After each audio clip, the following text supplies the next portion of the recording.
Welcome back. President Bush is fond of saying, you cheat me once, shame on you. You cheat me twice, shame on me.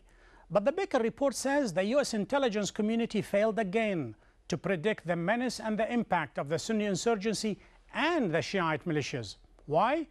Because the U.S. is a prisoner of the green zone, listening to people with an axe to grind and has a cultural blindfold. Here is Ayman Muhyiddin. According to the Iraq Study Group, nearly 4 years after the invasion of Iraq, the U.S. government still struggles to understand the insurgency or the role of militias in the ongoing violence there. In the report submitted to the U.S. Congress and President Bush, the 10-member commission criticized the U.S. intelligence community for not committing resources to understand the political and military threat to American armed forces. Because of the fact that we did not have people who understood the Iraqi culture, who understood the fact that people's loyalties would be more to a sect or a tribe than to the country, we made an awful lot of mistakes early in the war. But that misunderstanding of Iraq is more than simply cultural or linguistic. According to the Iraq Study Group, the U.S. has had a hard time understanding the violence in Iraq because not enough people within the intelligence community have been dedicated to studying it on a national and provincial level and its changing nature. The biggest threat to the United States and the coalition forces there is no longer the insurgents, the Sunni insurgents. They're a very small part of the problem. The real problem is the militias. The understanding of Shia militias and their relationship to government security forces falls short of what American policymakers need to know. The report concluded, more alarmingly, the Iraq Study Group found a significant underreporting of violence in Iraq.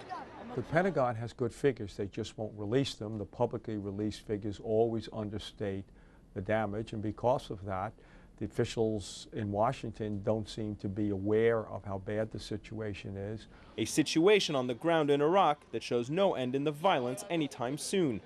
Ayman Muhyiddin for Inside Iraq, Al Jazeera. So why has the U.S. failed twice to form an accurate picture of Iraq? Our next two guests will help us answer that pivotal question. From Washington, I'm joined by defense and intelligence expert, Dr. James Carafano of the Heritage Foundation. And from Beirut, Lebanon, by retired Army General Elias Hanna, who is also an expert on counterinsurgency. Welcome to both of you. James, let me start with you. Why is the U.S. failing to understand some basic facts and answer some basic questions regarding finance, organization, and tactics? Well, the United States doesn't have the capacity to do this kind of detailed political, military, social, cultural intelligence that gets down to the individual street level. We haven't had this capacity since Vietnam. I think it's okay to criticize for that, but it's unrealistic to think that the United States is ever going to have that capacity to solve this problem in Iraq. And that's why any strategy that the U.S. adopts that doesn't really emphasize Iraqis really taking major responsibility for dealing with the security and stability and the governance of their own country is unrealistic. Elias, is it because of the obsession with Al-Qaeda? That's why for almost 3 years they forgot about the insurgency and the sectarian militias, and suddenly it's too late? I think Iraq is different kind of things than Al-Qaeda, because it was like a conventional war, it was like an occupation, and they have treated Iraq so lightly because, according to history, we have to know that this is a pattern of failure in the intelligence apparatus of the United States. We had Pearl Harbor, we had the Cuban crisis, we had the fall of the Shah, we had the fall of the USSR, 9/11, and then last but not least, the weapon of mass destruction in Iraq. So it is some kind of pattern of failure in the security or intelligence apparatus in the United States. They have a lot of problems. It is like structural problems. We have to study each part at its time. One of the cultural problems, or perhaps structural problems, James Baker says, James, is that the U.S. is relying on some shady people with an axe to grind. They are coming to the green zone. The U.S. is not coming out into the red zone. Is the U.S. being manipulated again, similar to the WMDs referred to by Elias? Well, first of all, there's this myth about what is good intelligence. This notion that somehow, because you made a mistake, and you got bad intelligence at some point that your system is wrong and your intelligence has failed. You know, good intelligence isn't, if I can't tell you perfectly what's going to happen tomorrow and what's going on, that's not good intelligence. It's not true. I mean, I was in the Army for 25 years. I've looked at a lot of intelligence. Most intelligence that you get is contradictory, ambiguous, comes from shady sources, and is doubtful. And so what intelligence people really can tell people is, look, this is the information that we have. These are kind of the things that are out there. But the notion that the intelligence person is going to tell you exactly what to do, and the intelligence people are going to have exactly the right answer and all the right information, that's not true. If the value of the intelligence is not to be proactive and to predict what might happen, what would be the value of it? James is kind of belittling the value of this intelligence. That's not true.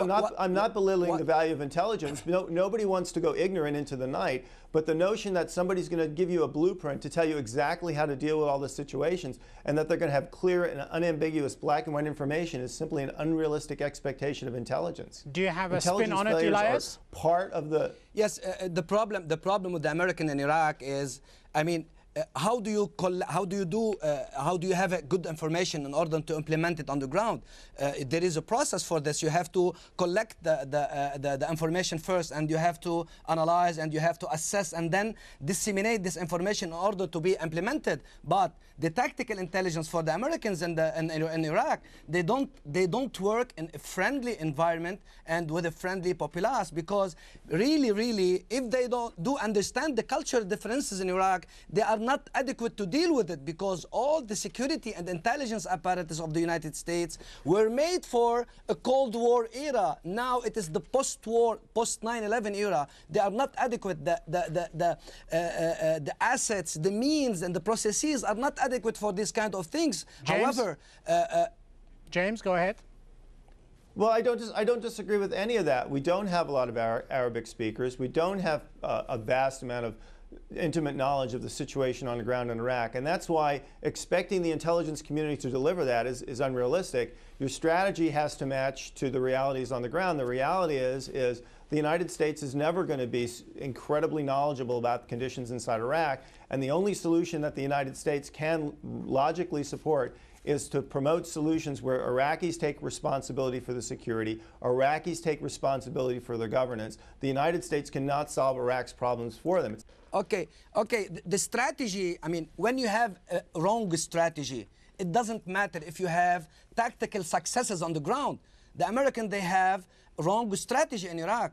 And that's why when they apprehended Saddam Hussein and then killed his two sons and then killed al-Zarqawi, the insurgency went on and on and on. It means that they have the wrong strategy. The strategy is wrong. Aside from the wrong strategy, Elias, why is the U.S., which has been very good in the past in penetrating organization, has failed this time, whether to penetrate the resistance or the insurgency as well as the militias?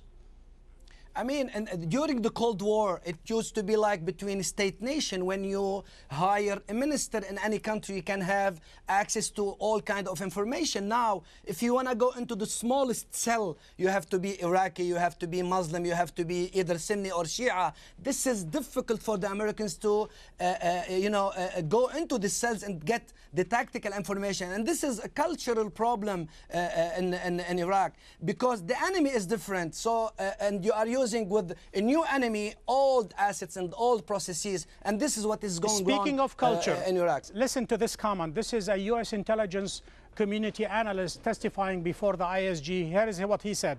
He said, "We rely too much on others to bring information to us and do not understand the context of what we are told." That's a damning indictment. I don't disagree with I don't disagree with that, and I don't disagree with the criticisms. The United States doesn't have the capacity. We don't have the linguistic assets. We don't have the time to put the intricate intelligence and capabilities on the ground to do all this, and we don't even have them. So again, it's okay to criticize U.S. intelligence effort, but we don't have the capacity to do that. And again, we don't have the time to build that. We don't have the capacity to build that. So a U.S. solution is not going to be a military solution, and it's not going to be a solution that's provided by our intelligence community. The only solution in Iraq is an Iraqi solution. General Elias Hanna from Beirut, James Carafano of the Heritage Foundation. Thank you, gentlemen. To find out more information about the programs and to send us your comments, please go to aljazeera.net/English. That's all the time we have for this week. Join me next week when we examine other issues inside Iraq. Goodbye.